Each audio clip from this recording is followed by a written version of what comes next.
Daddy says I'm not allowed to touch the dolls. They just sit there in their glass cases. When I was little, I would cry and cry. I just wanted to hold them. They were so pretty. Some were larger than others. They all had unique faces. I had named them, all based on what I thought they'd like to be called. I just wanted to be able to interact with them like I could with my other toys. How am I supposed to play with a doll I can't touch? I would ask. You'll ruin the dolls if you touch them, Daddy would say. I told him I wouldn't. I would be careful. But it was no use. He'd say I was too clumsy and the dolls were too fragile for me to handle. Since I couldn't play with the dolls, I would keep their cases all stacked on a bookshelf in my room. I have 13 of them now. My father makes me a new one every birthday. I don't get to keep every doll he makes, though. He sells some to other little girls and lonely old ladies, mostly. In the daytime, he works on cars, but at night, he makes the dolls. It was mostly a hobby, but he always promised that one day he'd quit cars and open his own little shop. Then, he'd be able to make more money to take care of me. But I never cared much about money. I knew we were poor. I couldn't wear the nice new clothes the girls at school did. But my dad made sure to go shopping at the Goodwill store at least once every few months. That's enough for me. I was happy. As long as I had Daddy and my dolls. But eventually, the dolls began to frighten me. I started turning the cases around at night so that only their backs faced me. My father asked me why, and I said that was how the dolls liked to sleep. The truth was that I couldn't sleep with them looking at me anymore. In hindsight, I don't know how I ever slept with them looking at me. I can't remember when they started whispering. I got used to it after a while. It was easier with the cases turned around. I could just ignore them that way. One night, though, I realized that the dolls could do more than whisper. I was 7. I was lying in bed when I got up to get a drink of water.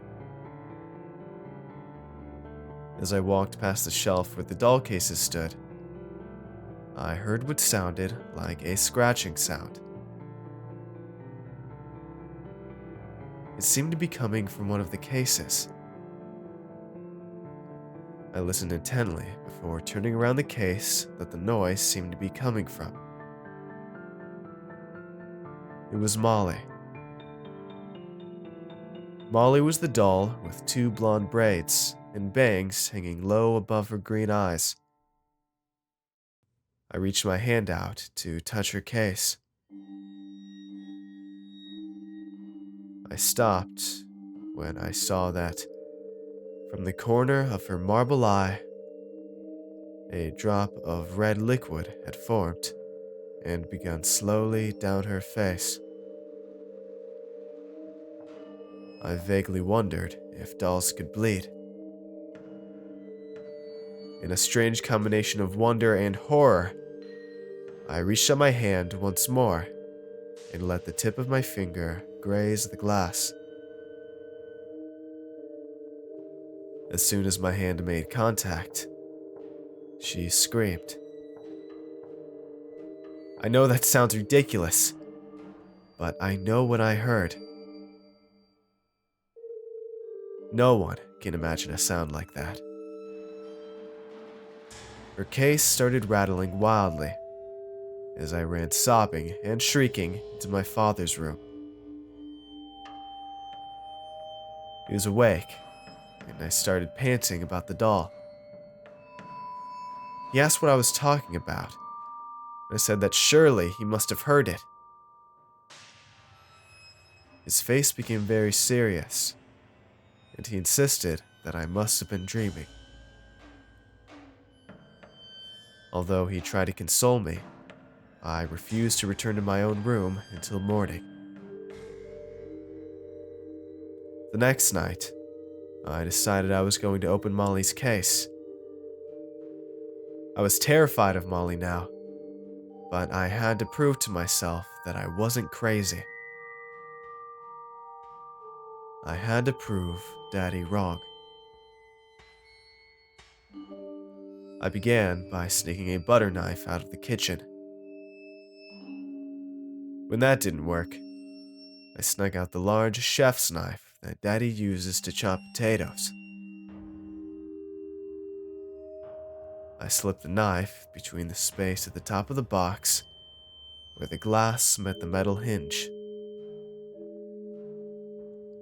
I shook the knife back and forth. I had almost managed to shimmy the thing open when the knife sliced through my pointer finger, clear to the bone. I inhaled as much air as my lungs could carry and screamed my heart out. Thick streams of blood poured from my hand, dyeing the lace of my white nightgown a deep red. My father sprinted into my room. "What have you done?" he thundered. I was too afraid and in too much pain to do anything but cry in response. He dragged me by my arm into the bathroom. I thought he would wash my cut and bandage me. Instead, he practically threw me in the bathroom and warned me to think about what I had done before slamming the door shut. Unfortunately, in our house, the light to the bathroom was outside the door. So I was alone and in the dark. I kicked and pounded at the door, but Daddy had barricaded it somehow. My hand stung and throbbed almost rhythmically. I vaguely wondered if Daddy had left me in the bathroom to die. Eventually, I crawled into the tub, curled my little body up as tightly as I could, and cried myself to sleep. When I woke, I was still in the bathroom, but I was no longer alone. All of my doll cases were stacked neatly around the rim of the tub. Even in the dark, I could see their glaring white eyes peering at me. My head felt foggy, and I wondered if my father had put them in there in some odd attempt to keep me company. Then, all at once, the cases shattered. Exploded, really. I screamed in pain as the sharp glass shards rained down upon my skin. The dolls all fell upon me at once. Their once placid faces contorted grotesquely expressions of agony and rage. They clawed at my nightgown and bit at my bleeding skin, wailing their grievances in my ears. As I felt darkness closing in around me, my eyes snapped open. I was still in the tub. Soft daylight poured through the blinds. There were no dolls, and the only blood on my nightgown was the blood from my finger. The door to the bathroom was open. All evidence pointed to the fact that the attack had been nothing more than a nightmare. But I've never forgotten it. The incident happened years ago. I forgave Daddy for everything. I realized that it was my fault, really. Daddy had told me the dolls were important, and I hadn't listened. And I injured myself by being stubborn. I managed to forget about the dolls too, for most of the year. Until my birthday rolled around, and I would be presented with a new one. I asked Daddy if I could have a different present this year. My laptop was an old bulky model. I really needed a new one. Despite my request, I was given another doll with sand-colored hair, brown eyes, and a chubby round face for my birthday. I sighed, looking at her on the shelf as my laptop froze again. I had to write a paper for school. It was Sunday, and the library was closed. My dad was working, so I figured he wouldn't mind if I just borrowed his laptop for a few hours. I walked into his room to look for it, and it was open on his bed. I had no idea what the password was. I tried to call his cell, but it went to voicemail. On a whim, I tried my birthday. It worked. Dad was always so predictable. He had a million different windows open. I told him it's easier to use tabs, but he never listens. I was minimizing everything mechanically until I came to an open Gmail account. It caught my attention because the email account wasn't Daddy's. It was my mother's. My mother died when I was 8 months old. My father says she died from sadness, whatever that means. He always told me that I was my mom's spitting image, and he was grateful she had given him a child before her passing. It was odd though, because although an email was open, it apparently hadn't been sent to anyone. It was just a saved draft. I wondered why my father would be looking through these things, but I figured he'd been missing her. I felt a bit guilty, since it was really none of my business. But curiosity overcame me, and I decided to read the email anyway. I can't go on living this way. Earl has been so patient with me. He's done all he could to make me happy. But I'm miserable. I feel like I die every day. Earl says I have my baby girl to live for. But can I help that my oldest child was the one who held my heart? Isn't that how it always is? I see her every time I close my eyes. Raven ringlet curls, soft pale skin, little red lips. My baby Snow is what I called her. She looked just like the princess from the fairy tale. Even when she got sick, she was beautiful. I was expecting her to lose her hair during the treatments, but she never did. Earl promised to give my baby back to me. He thinks he has, but I want to hold her. Earl says she's too delicate for that.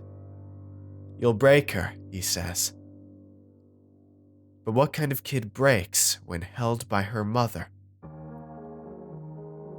What kind of child can't be touched? I stopped reading. Suddenly, I felt a coldness radiate my chest. Blood rushed to my head as I gently closed the laptop and placed it back on my father's bed. I walked into my room and looked at my doll collection. I had since stopped turning the cases around at night. My father convinced me that it was childish. So they all stood in their cases facing me, lined up in neat rows. On the second shelf in the third column stood a tall glass case enclosing a doll with black curls, pale white skin, and painted red lips. I had never noticed before, but she resembled me a bit. We were far from identical. I was blonde, like my mother, but she might have been I started to hyperventilate. It seemed that all of the dolls were staring at me now. Their eyes engulfed me. I turned my eyes back towards the raven-haired doll. Right in front of one steely blue eye, the glass began to crack. Gasping and choking, I sprinted down to the basement. That's where my father worked on the dolls. I half expected them to be following behind me, shards of glass sticking fake marble eyeballs and buried in their synthetic hair. But they didn't follow me as I stumbled my way down to the basement. I don't know why I went down there. In a way, I suppose I wanted to escape the glare of overpriced 24 eyes in my room. But I also was searching for something. I started looking around. A hammer, nails, paintbrushes, fabric cutouts. I shuffled through it all. I didn't know what I was looking for exactly, but I knew that whatever it was, I would find it down here in this basement. I opened drawers, cabinets, my father's toolbox. Nothing out of the ordinary. Just more doll stuff and some cleaning supplies. After about 20 minutes, I felt frustrated, tired, and a little ridiculous. In exasperation, I leaned my back against the east-facing wall and allowed my body to slide down pathetically.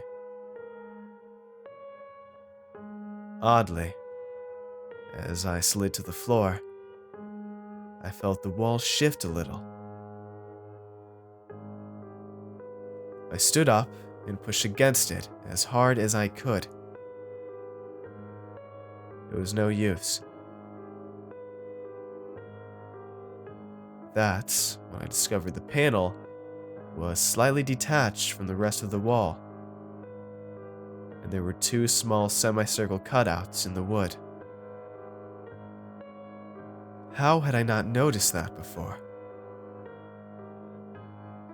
I was able to slip my fingers in on either side and pull hard. After 3 good tries, the thing gave, and I almost toppled over as the wood door and a flood of papers came pouring out from behind it. I realized that the documents consisted of newspaper clippings, homemade signs, printouts of internet articles, and even a few court records. I sat back down on the cement floor and began to read through them. Missing: Tanya Roper, age 3. Blonde hair with bangs. Green eyes. Last seen wearing red romper, white tennis shoes, and hot pink backpack. Reward for information: $25,000. Police found suspect in case of toddler who disappeared last June. Janie Cooper. Missing. 2.5 years old. 29 inches tall. Red hair, freckles, green eyes. Last seen wearing blue overalls and a white t-shirt. Please call 609-817-3512 with any information.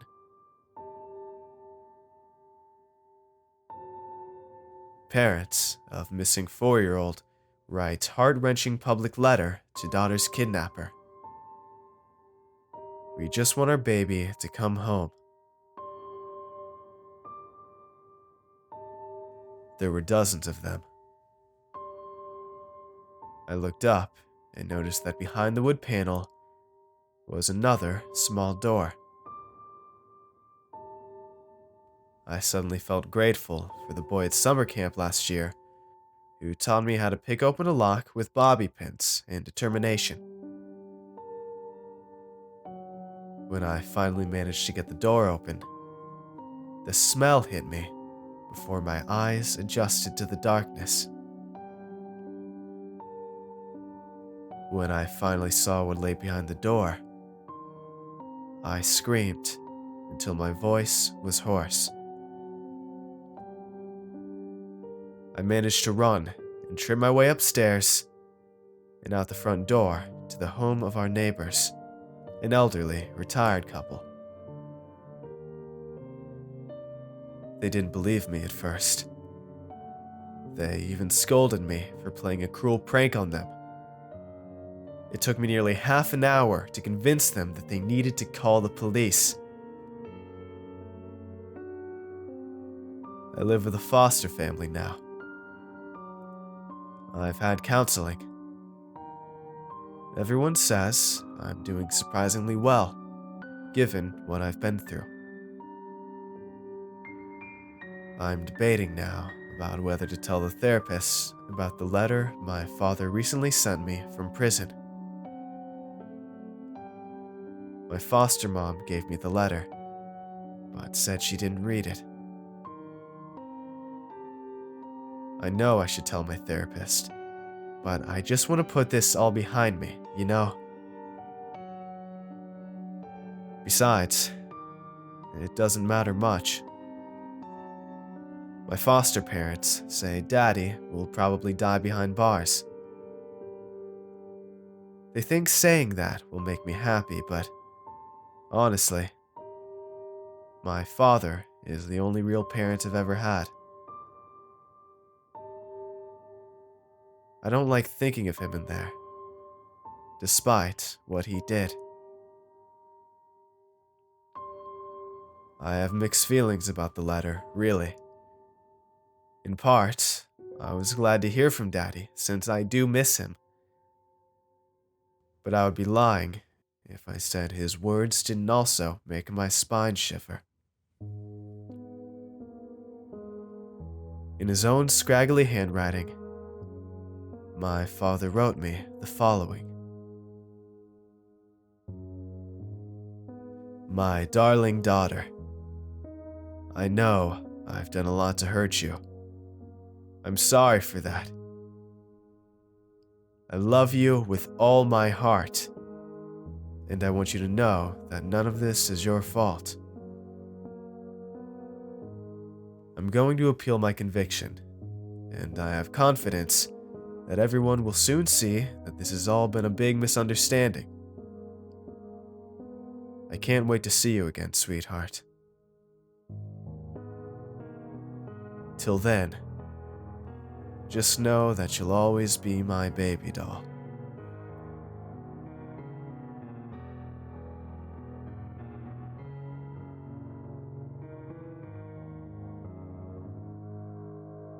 Hey everyone, I hope you enjoyed today's video. If you want to see more, let me know in the comments below, and tell me what you thought of this narration. Make sure to follow me on Twitter for updates, and don't forget to check out my brand new merch store. You can pick up a Creepypasta tee, hoodie, or coffee mug, and support my channel in the process. They're all premium quality fabric, so you're not going to be getting some cheap shirt that's going to fall apart on you in 3 months. I am so excited to have launched this, and I hope you all enjoy them as well. And don't forget to show some love to the amazingly talented authors who make these narrations possible. Have a good night, everybody. Cheers.